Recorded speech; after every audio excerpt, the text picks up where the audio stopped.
चाणक्य ने कहा था, किसी भी देश को अपने उत्पादन को हमेशा बढ़ाना चाहिए। अगर उत्पादन बढ़ेगा तो राज्य मजबूत होगा। इसके अलावा चाणक्य ने अपनी पुस्तक अर्थशास्त्र में लिखा था कि जिस देश की अर्थव्यवस्था कमजोर होती है उस देश में जन विद्रोह होता है और दुश्मन देश का कब्जा हो जाता है। चाणक्य की इन दोनों नीतियों का अब हम विश्लेषण करेंगे, क्योंकि 2300 वर्षों पहले कही गई चाणक्य की इन दोनों नीतियों पर आज भारत चल रहा है। आपने सर्जिकल स्ट्राइक सुनी है, आपने एयर स्ट्राइक के बारे में सुना है, लेकिन अब भारत ने पाकिस्तान पर इकोनॉमिक स्ट्राइक कर दी है। 22 अप्रैल को पहलगाम में आतंकी हमला हुआ और 23 अप्रैल को भारत ने सिंधु जल समझौता रद्द कर दिया था। इसके साथ ही अटारी वाघा बॉर्डर भी बंद कर दिया गया। लेकिन आज भारत ने पाकिस्तान के साथ हर तरीके के कारोबार को पूरी तरीके से बंद कर दिया। अब भारत और पाकिस्तान के बीच कोई भी कारोबार किसी भी रूप में नहीं होगा। पाकिस्तान की कंगाल होती हुई अर्थव्यवस्था पर भारत ने अब तक की सबसे बड़ी चोट की है। वाणिज्य मंत्रालय की ओर से जारी नोटिफिकेशन में कहा गया है कि राष्ट्रीय सुरक्षा और सार्वजनिक नीति के हित में पाकिस्तान पर प्रतिबंध लगाए गए हैं। इस प्रतिबंध के बाद देश से एक सुई भी अब पाकिस्तान नहीं जा सकती और ना ही अब पाकिस्तान से नमक का एक टुकड़ा भी भारत आ सकता है। सीधे तौर पर पाकिस्तान के खिलाफ यह सबसे बड़ी इकोनॉमिक स्ट्राइक है। इसे आप ऐसे भी समझ सकते हैं कि भारत और पाकिस्तान के कई बार रिश्ते बिगड़े, लेकिन कभी भी कारोबार को पूरी तरीके से बंद नहीं किया गया था। जैसे इतिहास में पहली बार सिंधु जल समझौते को स्थगित किया गया, ठीक वैसे ही पहली बार पाकिस्तान के साथ डायरेक्ट और इनडायरेक्ट दोनों तरीके के कारोबार को बंद कर दिया गया है। अब आपको यह भी जानना चाहिए कि पाकिस्तान भारत से क्या क्या सामान मंगवाता था। खनिज और उससे जुड़े प्रोडक्ट्स, जैविक रसायन दवाइयां, चीनी और उससे जुड़े प्रोडक्ट्स, पशुओं का चारा और पशुओं के खाने का सामान, सब्जियां और फल जिसमें सबसे ज्यादा टमाटर है जो पाकिस्तान भारत से मंगवाता था। इसके अलावा फर्टिलाइजर, प्लास्टिक, सोयाबीन, मूंगफली, साबुन, शहद, फुटवेयर, घड़ियां, कॉपर, टिन, एल्यूमिनियम, खाने के तेल से जुड़े प्रोडक्ट्स, डेयरी उत्पाद और मसाले भी पाकिस्तान भारत से इंपोर्ट करता था। अब ये लिस्ट बहुत बड़ी है। अगर मसालों की बात करें तो पाकिस्तान अदरक, हल्दी, अजवाइन के जो फूल होते हैं, तेजपत्ता, ये मसाले भारत से ज्यादा इंपोर्ट करता है। कुल मिलाकर पाकिस्तान भारत से करीब 500 तरीके के प्रोडक्ट्स इंपोर्ट करता था, मतलब अपने लिए खरीदता था। पाकिस्तान भारत से चाय भी काफी ज्यादा मंगवाता है, लेकिन चाय का इंपोर्ट अब भारत से पूरी तरीके से बंद हो गया है। इसलिए पाकिस्तान के लोगों को जल्द ही चाय पीने के लिए ज्यादा पैसे अब चुकाने होंगे। अब आपको यह भी बताते हैं कि भारत पाकिस्तान से क्या सामान इंपोर्ट करता है। पाकिस्तान से भारत खनिज, तांबा और तांबे की वस्तुएं, मेवा, कपास, नमक, सल्फर, मिट्टी और पत्थर, कच्ची खालें और चमड़ा ही ज्यादा इंपोर्ट करता है। हालांकि बीते कुछ वर्षों से पाकिस्तान से भारत बहुत ही कम सामान मंगाता है। अब आप सोच रहे होंगे कि अगर ये कारोबार बंद हो गया तो पाकिस्तान को ही नुकसान क्यों होगा, भारत को भी नुकसान होना चाहिए। भारत पाकिस्तान के कारोबार पर हमारा ये विश्लेषण आपको ध्यान से सुनना चाहिए। इसमें आपके हर सवाल का जवाब है।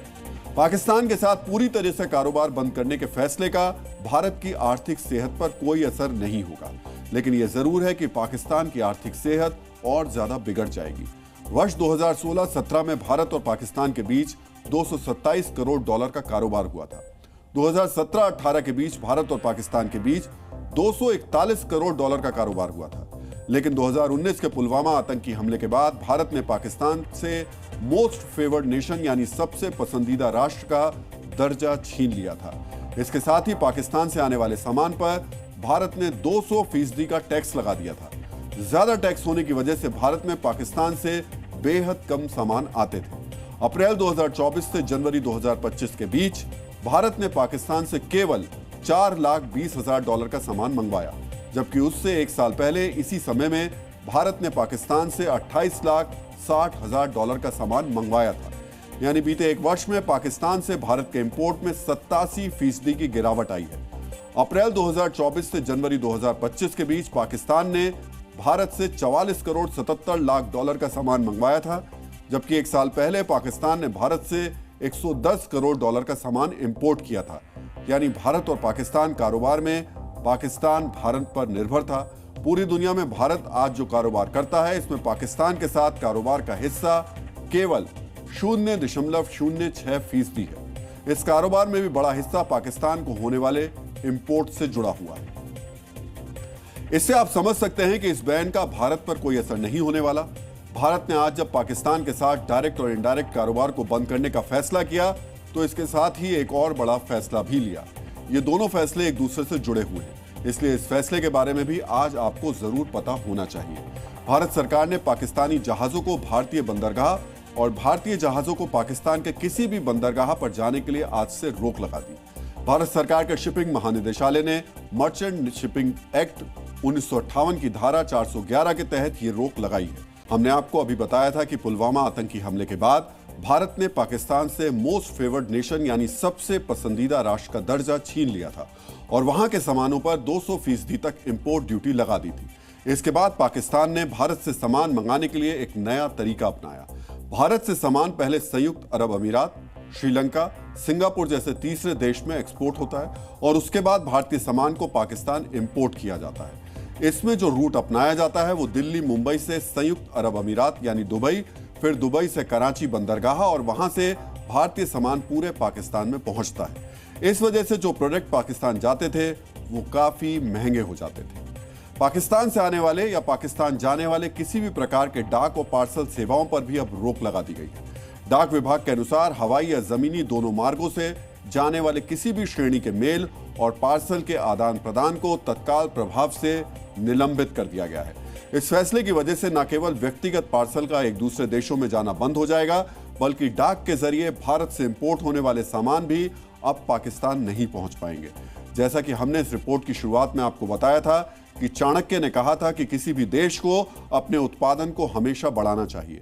पाकिस्तान जहां दूसरे देशों के आर्थिक मदद पर निर्भर है, वहीं आने वाले दिनों में मेड इन इंडिया का आईफोन हर अमेरिकी नागरिक के हाथों में होगा। आप थोड़ा इसे ध्यान से देखिएगा।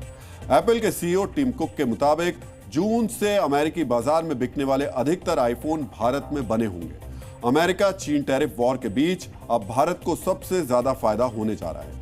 केंद्रीय सूचना प्रौद्योगिकी मंत्री अश्वनी वैष्णव के मुताबिक एप्पल ने 2024-25 के दौरान भारत से 1.5 लाख करोड़ रुपए से अधिक के आईफोन का निर्यात किया था, जबकि 2024-25 के दौरान भारत ने कुल 2 लाख करोड़ रुपए से अधिक मूल्य के स्मार्टफोन का निर्यात किया। 2 लाख करोड़ रुपए के मोबाइल एक्सपोर्ट में अकेले आईफोन का हिस्सा 1.5 लाख करोड़ का है। इससे आप समझ सकते हैं कि आज पूरी दुनिया में भारत मैन्युफैक्चरिंग में कैसे धीरे धीरे चीन को टक्कर दे रहा है। शायद इसीलिए चीन अब परेशान है। रिपोर्ट्स के मुताबिक 23 अप्रैल के बाद करीब 10 लाख साइबर हमले किए गए हैं और इसमें हैकर्स ने जो मशीनरी और तकनीक का इस्तेमाल किया है वो चीन की थी। हालांकि भारत पर साइबर अटैक का कोई असर नहीं हुआ है, लेकिन भारत ने पाकिस्तान जो इकोनॉमिक जो स्ट्राइक की है भारत ने पाकिस्तान पर, इसका असर पाकिस्तान पर जरूर होगा।